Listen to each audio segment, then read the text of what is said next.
ঈদের দিনও সকালবেলা, আমি ঈদের দিন আজ ঈদ ফজরের নামাজ পড়ে আমি টেইলারের দোকানে দাঁড়ায় ছিলাম। আমার পাঞ্জাবিটা তখনও সেলাই হয় নাই।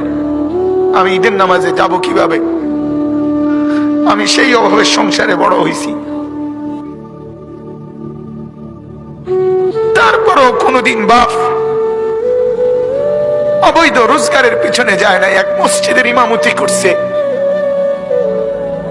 43 বছর। আব্বা এক মসজিদে নামাজ পড়াইছে, এক মসজিদে 43 বছর এক মসজিদের ইমাম ছিল আমার বাপ।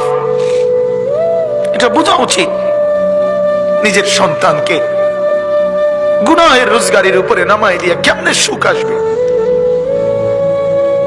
নিজের ঘরে হারামের সুদের টাকা, ঘুষের টাকা, চুরি টাকা, ডাকাতির টাকা, ওজনে কম দিয়ে ঠকবাজি করে, প্রতারণা করে, মিথ্যা বলে, ধোঁকাবাজি করে, নেশার সামানা বিক্রি করে, মদের উপকরণ বিক্রি করে, জুয়ার সামগ্রী বিক্রি করে, মানুষকে ঠকাইয়া প্রতারণা করে, মিথ্যা বলে যে টাকা আপনি ঘরে আনলেন, আপনি অনেক মানুষকে কষ্ট দিয়ে আপনার ঘরে সুখ আসবে কেমনে